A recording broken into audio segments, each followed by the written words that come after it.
हरि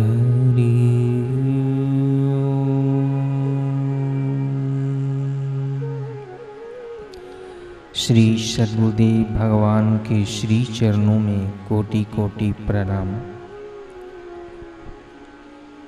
मनुष्य जीवन की शोभा क्या है? ऋषि प्रसाद अंक 192 का लेख। पूज्य बापू जी के सत्संग प्रवचन से। सत्य स्वरूप ईश्वर में शांत होना ही गुरु की शरण है, भगवान की शरण है। ईश्वर की शरण कह दो, गुरु की शरण कह दो, अपना कल्याण कह दो, एक ही बात है। इसी शरण से भागवत प्रसाद की प्राप्ति होती है। मनुष्य जीवन की पहली शोभा है बुद्धिशीलता। यह बुद्धिदाता की शरण में जाने से बढ़ती है। मनुष्य जीवन की दूसरी शोभा है वीरतापूर्वक पुरुषार्थ करना, संदेह न करना, डरपोकपना न रखना। मनुष्य जन्म की तीसरी शोभा है विनम्रता। बलवान होते हुए भी विनम्रतापूर्वक छोटों को क्षमा कर दें। चौथी शोभा है अपना चित्त अभिमान रहित बनाना। इससे भगवान की शरण सहज सुलभ हो जाएगी। अभिमानी को भागवत शरण का रस नहीं आता, वह भगवान की शरण नहीं जाता। धन का अभिमान, सत्ता का अभिमान, विद्वता का अभिमान, जाति का अभिमान, सुंदरता का अभिमान, ये सब नश्वर अभिमान है। मैं भगवान का हूँ, भगवान मेरे हैं, प्रिय हैं, हितैषी हैं, भरता है, भोगता है, यह अभिमान सच्चा है। संपत्ति का उदारता पूर्वक सत्पात्रों में, भगवान के रास्ते जाने वालों में दान करना, यह मनुष्य जन्म की पांचवी शोभा है। शक्ति का निष्काम भाव से सेवा में उपयोग करना, यह शक्ति की शोभा है।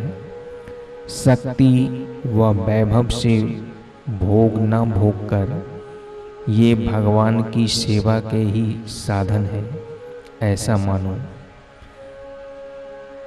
भगवान की प्रीति के लिए कर्म करके भागवत शरण जाना, यह धन, शक्ति व मनुष्य जीवन की शोभा है। सत्य ज्ञान, परमात्म प्रेम की प्राप्ति करना, यह मनुष्य जीवन की सर्वोपरि उपलब्धि है।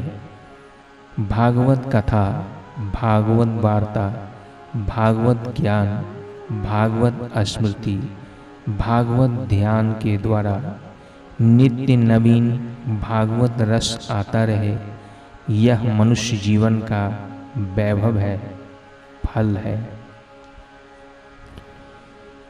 दूसरे के दोषों का विचार न करना और अपने दोषों को न ढकना, यह बुद्धिमताओं की शोभा है।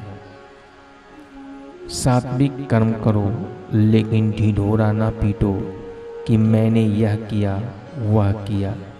नेकी कर कुएं में फेंक, अपने स्वभाव में दया का सद्गुण विकसित करो, यह अंतःकरण की शोभा है। विनम्रता और उदारता, करुणा और निश्चलता का सद्गुण भगवान की शरण में बैठा देगा, भागवत सुख में बैठा देगा, भागवत शांति में बैठा देगा, भागवत सामर्थ्य को मिला देगा। दुखी और पीड़ितों के प्रति दया, सबके प्रति अहिंसक भाव, द्वेषी के प्रति भी अंदर में प्रेम का भाव रखो। झूठ को सत्य से व दुर्बलता को परमात्मा बल से जीतो। साधुता को साधुताई के स्वभाव से जीतो। भोग को योग से जीतो। प्रलोभन को संयमी इंद्रिय विचार से जीतो। तो मनुष्य जीवन का भागवत शरण में होते होते भगवानमय हो जाएगा। सुख की दशा में सुख के साधनों को सेवा में बांटो और दुख की दशा में सुख के लालच का त्याग करो, तो आप सरलता से भागवत शरण हो जाओगे। आप धनी हो तो दानी बनो और निर्धन हो तो त्याग तपस्वी बनो। आप सुखी हो तो सेवा करो, दुखी हो तो इच्छा तृष्णा का त्याग करो। इससे भगवान की शरण और भगवान का सुख मिलेगा।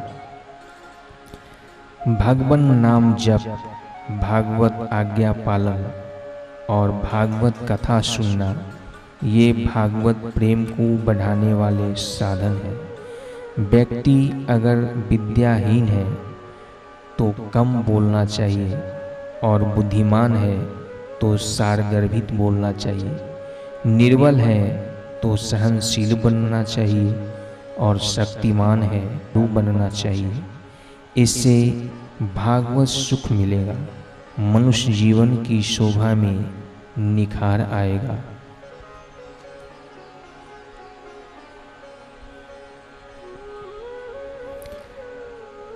अंधकार से परे जो आत्मदेव है, वह परमेश्वर जिनके हृदय में जगह है, वे गुरु बताते हैं कि परमात्मा में विश्रांति पाना गुरु शरण का आखिरी मकसद है।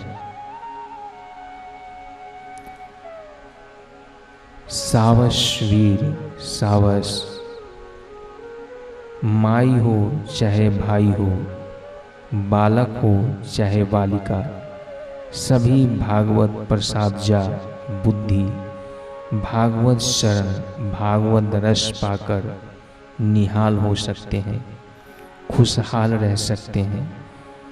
बदलने वाले संसार शरीर परिस्थितियों को जानने वाला अबदल अपना आत्म भगवान न दूर है न दुर्लभ है। फिर उससे प्रीति करके उसमें विश्रांति पाकर उसकी शरण का माधुर्य लो और लुटाओ। लूटने वाले भी खुश, तुम भी खुश और तुम्हारा हमारा सभी का सच्चिदानंद प्रभु भी प्रसन्न। काहे को कंजूसी करते हो, काहे देर करते हो, कहकर राह देखते हो, किसकी प्रतीक्षा करते हो। हिम्मत उद्यम, ओम ओम प्रभु जी ओम, ओम ओम प्यारे जी ओम, ओम ओम मेरे जी ओम। थोड़ा बोला, थोड़ा चुप, फिर थोड़ा चिंतन किया, फिर भीतर चुप। सत्यम शरणम गच्छामि, सत्यम शरणम गच्छामि। हम सत्य स्वरूप ईश्वर की शरण जा रहे हैं। बुद्धम शरणम गच्छामि, हम बोध स्वरूप ज्ञान स्वरूप साक्षी स्वरूप की शरण जा रहे हैं। ऐसा सच्चे भाव से गोता मारते जाओ। ओम शांति, ओम शांति, ओम शांति, ओम शांति। हरि